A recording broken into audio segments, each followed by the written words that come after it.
Good morning and welcome to Today on Saturday. I'm Tracy Grimshaw. Coming up soon on the program, we'll meet Sheikh Deedat, the Muslim missionary who chose Good Friday to deliver a message many Christians regard as an affront. First this morning to a story that has scandalised local church leaders this Easter weekend. Sheikh Deedat is a South African Muslim missionary who's in Australia to deliver a provocative message in his lecture, Easter, a Muslim Viewpoint. In a country that prides itself on the right to free speech, it is not the content of his lecture that's caused affront, it's the timing. Sheikh Deedat delivered his speech on the most solemn day of the Christian calendar, Good Friday. Sheikh Deedat joined me earlier. Good morning to you. Good morning, ma'am. What's the purpose of your visit to Australia? My purpose is to educate my people, as well as the Christians in this country, regards to our relationship with Christianity, because Islam is the only non-Christian faith which makes it an article of faith for its followers to believe in Jesus. No Muslim is a Muslim if he does not believe in Jesus.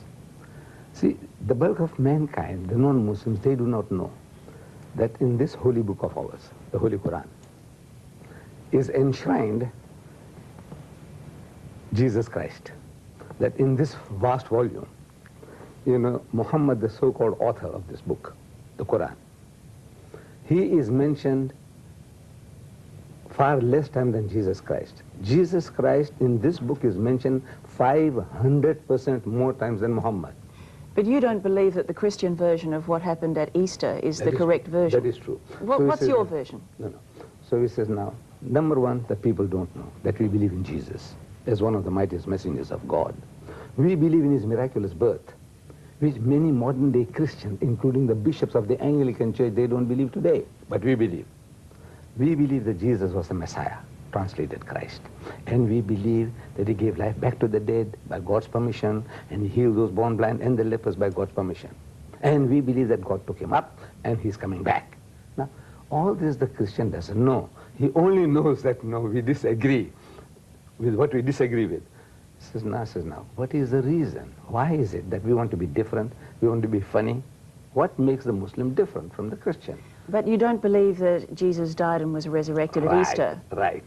So we say the Christian is boasting that on these 3 days, these eventful days, the Passion of Jesus, there were 300 Old Testament prophecies fulfilled on this day. But I'm telling them that the one that got away, you see, in fishing, I'm an angler, and when we talk about the one that got away. The one that got away, the one that was not fulfilled. Now, I am here to educate people about the one that got away. And you will upset Christians, though, won't you? You must, I suppose, concede that. My motive is to educate. But can I put to you, if we could just concentrate on this one particular issue at the moment, yes. Can I put to you that it will be considered insensitive by many Christians that you have chosen Easter to come and deliver this message? No. I had no plans whatsoever. Some months ago, they were asking me for a blank slot that I have in my programs. So it's a coincidence that it's Easter? It's unbelievable. My very first major lecture happens to be on Good Friday. Extraordinarily unbelievable. It's extraordinary. But coincidences do happen. But now, to me, this is the most appropriate subject for the day. Let's say on Christmas Eve, on Christmas Day, the birth of Jesus, we're supposed to celebrate. I'm talking about the passion of Jesus. You know, what happened to him and how he died, and then they beat him up. No, doesn't make sense. Doesn't make sense. When you talk about Easter at Christmas time, it doesn't make sense. You talk about Easter time. All right, well, let's say at Ramadan, the Pope goes to Tehran and says, you've got it all wrong. Right, okay, come. Well, how would he be received? His Pope, His Holiness, yes. Just coincident that you mentioned his name. He has just written a book called Crossing the Threshold of Hope. It had become the world's bestseller in 12 countries immediately on publication. In this, he says, we must have a dialogue with the Muslims.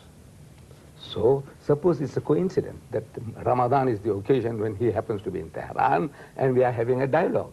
He says, now look, you people, man, you're killing yourself. Who the Pope will reason with us. He said, you know, you Muslims, you pray 5 times a day. Every day of the year.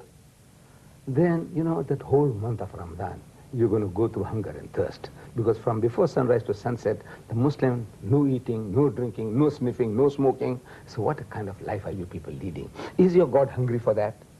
is your God hungry for your prayers? Is he hungry for your fasting? He says no. Now he has a right. He has a right to say, look, there is an easy way. Can I ask you this? Are you expecting trouble on your visit to Australia? Because I notice you have 2 bodyguards in the studio here. This is the first time in my life. I don't know Australia. You know, it's a rough country, or like the old cowboy days. I don't know. You know, the cowboys and crooks we see in films. I thought maybe this vast continent, please forgive me, please forgive me. Australia has enshrined in its democracy freedom of speech, Sheikh. I don't think that... I don't know, I experience it very much, I appreciate it very much. But you know, you don't know, man, you don't know what's going on. Like when I go to America, the West, I don't know, there's the cowboys and crooks are still around, you know, with the guns ready for blazing away. Can I ask you this? Why, do you believe that we must all worship the same God? I mean, we don't all eat the same food. We don't all speak the same language. Why must we all worship the same God? Why isn't there room for us all to differ? No. We must tolerate each other's points of view, differences. But everybody is aiming to get a consensus. Everybody. The Christian wants the whole world to be Christianized. True or false? Look at the present moment. There are 35,000 crusaders occupied in Africa, raising the dust.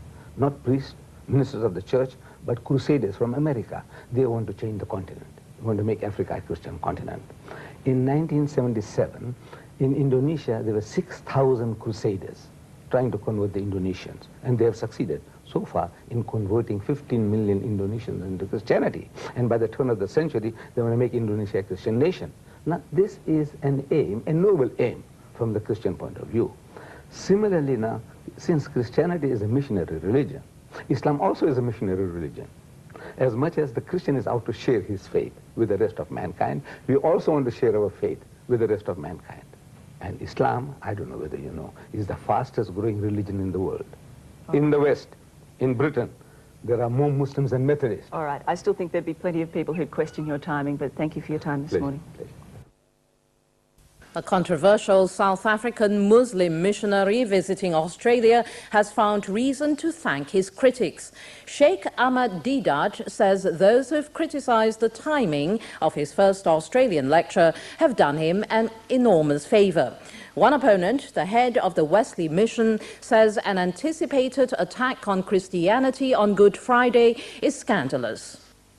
As he embarks on his first Australian tour, Sheikh Deedat says he hopes to educate Muslims about Christianity and Christians about Islam. This Good Friday, what they're talking about, these things didn't happen.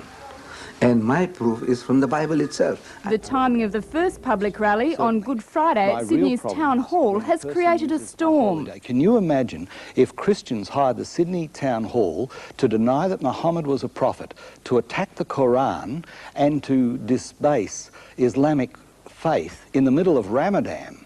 What would happen? I'll tell you what, I would have to join Salman Rushdie. Tour organisers say they hope Reverend Moyes will meet the Sheikh to discuss the differences between the two religions. But we are not attacking, we just want to explain. Whether you believe or you not, it is up to you. The Sheikh believes Reverend Moyes has done him a great favour.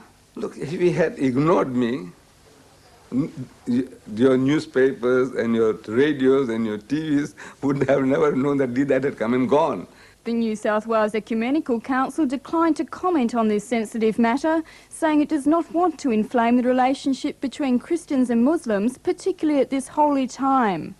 While the Australian Federation of Islamic Councils welcomes Sheikh Deedat's visit, but are disappointed that it clashes with their annual Congress. Plans for a Muslim lecture to be held at the Sydney Town Hall on Good Friday have sparked a religious row. South African Muslim leader Sheikh Deedat has offered Christian church leaders the chance to join the theological debate. But they've rejected it because the event coincides with one of the holiest days in the Christian calendar. 78-year-old Sheikh Deedat has taken on religious leaders throughout the world, arguing the teachings of Islam with evangelists like Jimmy Swaggart. We are not taking exception to that because you are not used to our names. But it's the timing of his Easter visit that's upset Christian church leaders. The Sheikh has made a booking on Good Friday at no less a venue than the Sydney Town Hall to argue the Islamic view that Jesus was a prophet but not the Son of God. It's out of love and respect that the Christian says Jesus is God. And out of love and respect, we say Jesus is not God. But the head of Wesley Mission claims the Sheikh is being insensitive. He is due to speak on Good Friday, the most holy day in the Christian calendar. That is a very offensive approach to Christians. Mr. Deedat admits the two faiths have fundamental differences, but believes public debate will lead to greater tolerance. In this vast volume, the name Muhammad occurs only 5 times. Jesus occurs 25 times, 500% more times the name Jesus occurs. He is the King of Kings. Reverend Moyes has been invited to take the stage with the Sheikh during his Good Friday address. It's an invitation the Reverend has declined.